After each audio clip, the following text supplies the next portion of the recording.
Bismillahirrahmanirrahim. Assalamualaikum warahmatullahi wabarakatuh. Hari ini kita akan belajar tentang pertumbuhan dan perkembangan manusia. Tema 1, subtema 2, pembelajaran 3 dan 4. Gimana kabarnya hari ini anak-anak? Alhamdulillah.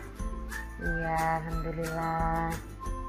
Semoga kita selalu diberi kesehatan oleh Allah. Amin. Nah, sebelum belajar jangan lupa sarapan. Sudah sarapan belum? Kalau belum tidak apa-apa, ini di stop, sampean ambil makan dulu. Setelah makan jangan lupa sholat duha, cuci tangan, lalu ambil buku tulis ya, LKS, buku paket dan alat tulisnya. Sudah ya, buku hitung sampai 3. 1 2 3. Sudah ya. Sekarang berdoa, semoga belajar hari ini bermanfaat bagi kita semua. Amin. Berdoa mulai.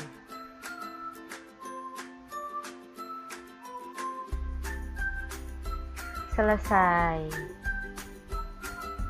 Iya, jadi kemarin kita belajar tentang apa? Iya, tentang fase-fase makhluk hidup ya.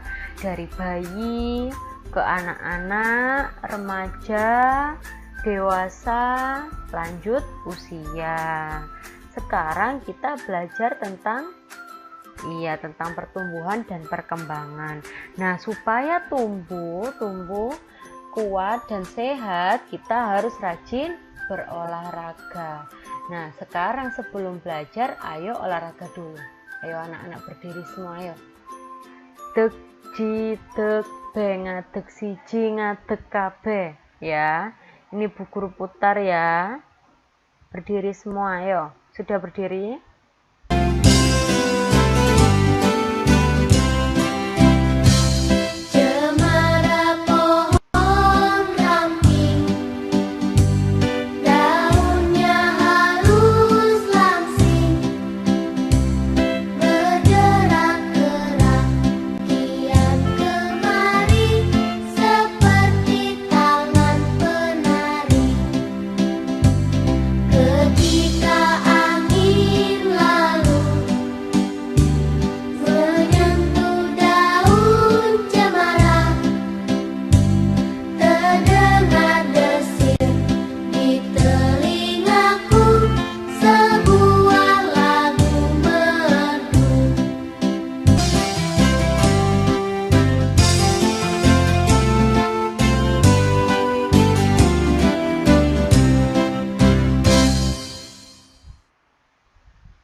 Sudah?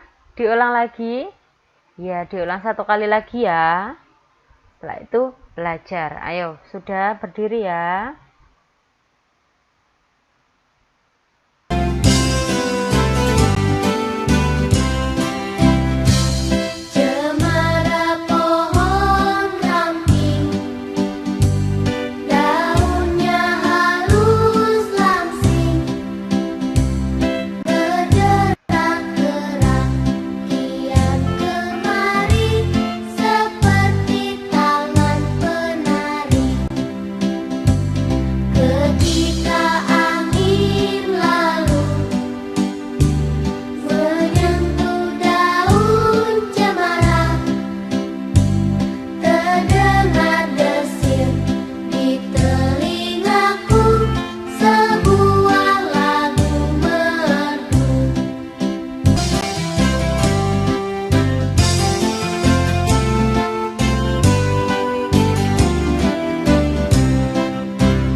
Nah, sudah. Ayo sekarang duduk lagi. Duduk, kakinya diluruskan sambil belajar lagi ya. Kita belajar tentang setelah olahraga, untuk tumbuh sehat, kalian juga harus makan makanan yang bergizi. Nah, zat makanan penting untuk kesehatan. Disimak ya, dibaca. Tubuh membutuhkan makanan sehat dan bergizi seimbang. Makanan sehat artinya makanan yang bersih dan bebas penyakit. Makanan bergizi seimbang adalah makanan yang mengandung zat-zat gizi dalam jumlah yang seimbang. Zat-zat tersebut adalah karbohidrat, protein, lemak, vitamin, mineral, dan air. 1. Karbohidrat. Karbohidrat dinamakan juga zat tepung. Karbohidrat berguna sebagai sumber tenaga. Contoh makanan yang mengandung karbohidrat, misalnya padi, singkong, jagung, kentang, gandum, dan ubi. Karbohidrat merupakan makanan pokok sehingga harus ada dalam menu makanan. Nah, karbohidrat itu yang biasanya kita makan, selalu kita makan setiap kita makan. Apa? Iya, nasi. Nasi itu berasal dari padi itu. Itu mengandung karbohidrat. Roti itu juga ini loh. Nasi, roti, jagung, kentang. Oh, banyak kan? Ya begitu. Yang kedua yaitu protein. Nah, protein disebut juga zat putih telur. Protein ada yang berasal dari hewan dan ada yang berasal dari tumbuhan. Protein dari hewan disebut protein hewani, misalnya telur, ini telur, hati, daging, ikan, itu protein yang berasal dari hewan yang disebut dengan protein hewani. Kalau protein dari tumbuhan disebut protein nabati, misalnya protein dari kacang-kacangan. Fungsi protein adalah sebagai zat pembangun tubuh dan menggantikan sel-sel yang rusak. Nah, kalau protein dari tumbuhan, protein nabati itu contohnya apa? Tempe, tahu, itu namanya protein nabati karena berasal dari kacang kedelai. Yang ketiga, nah, lemak. Lemak wujudnya mirip minyak. Lemak berguna sebagai sumber panas dan sumber tenaga. Lemak berasal dari hewan dinamakan lemak hewani. Misalnya lemak daging, susu, dan minyak ikan. Lemak yang berasal dari tumbuhan disebut lemak nabati. Contohnya lemak kelapa, jagung, dan kedelai. Lemak dalam tubuh jangan berlebihan. Kelebihan lemak menyebabkan tubuh kegemukan. Yang keempat yaitu vitamin. Vitamin merupakan zat penting, namun tidak dapat dibuat di dalam tubuh. Vitamin hanya diperoleh dalam makanan.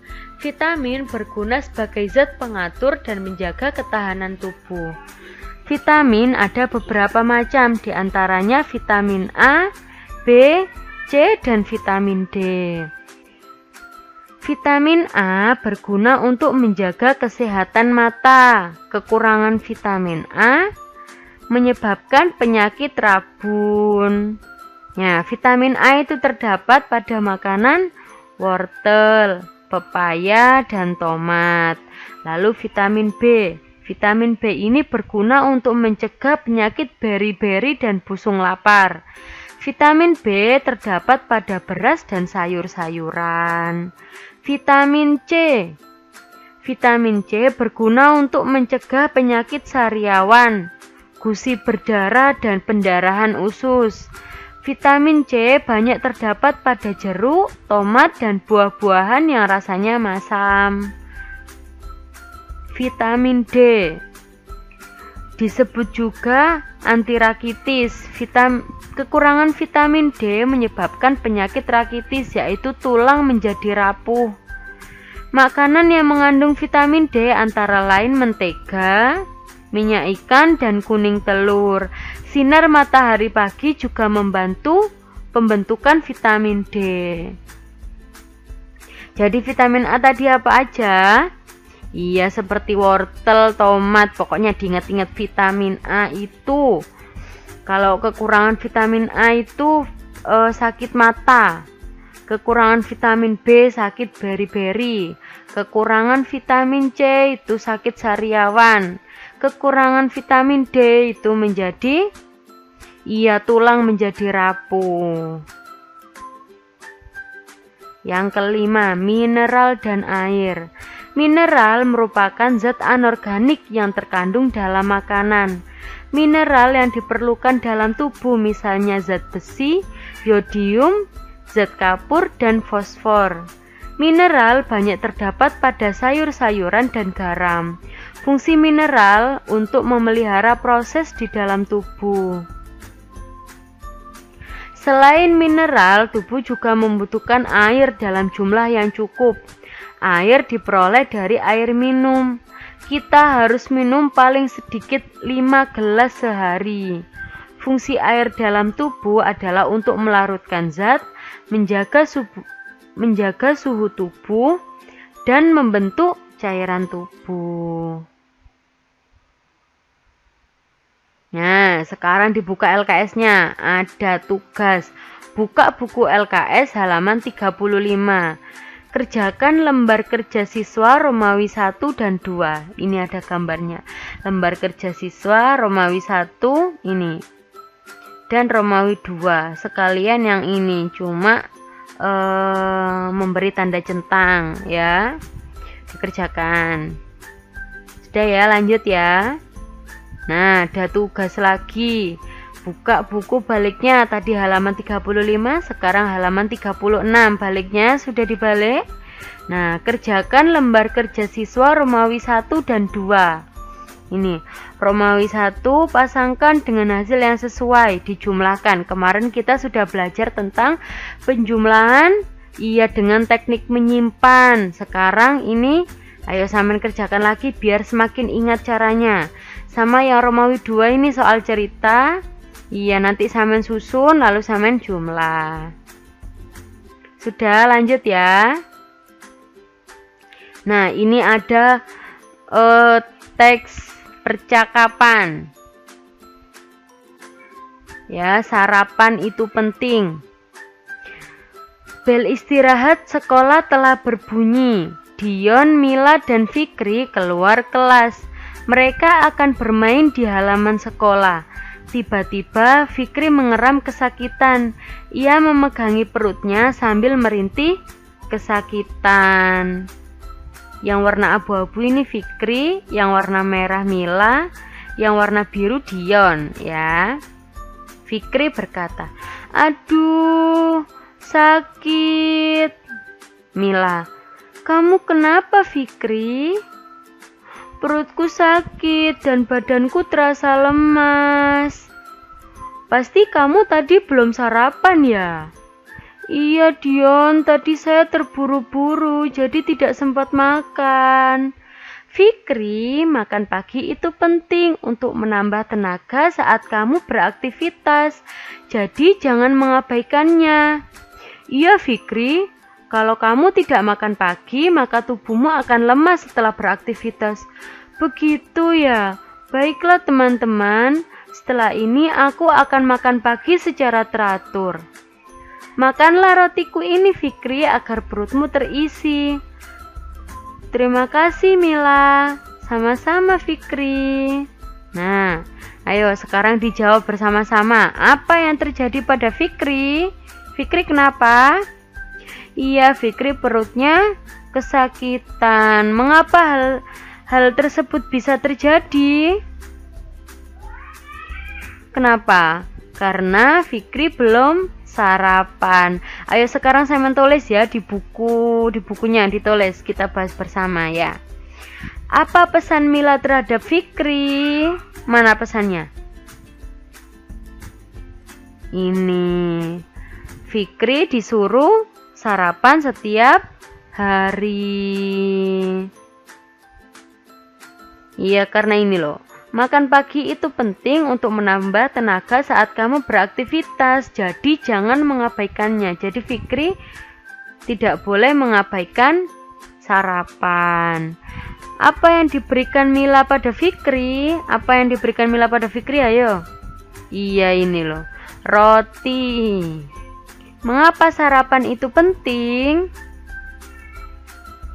Karena kalau tidak sarapan, maka tubuh akan lemas setelah beraktivitas. Ya, ditulis ya.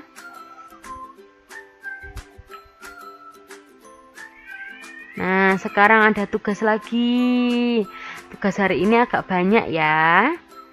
Dibuka buku LKS halaman 38. Baca cerita Leo dan teman-temannya, lalu kerjakan lembar kerja siswa nomor 1-5. Yang ini tuh loh. Leo memiliki teman-teman yang berbeda kesukaan. Itu dibaca dalam hati lalu dikerjakan nomor 1-5.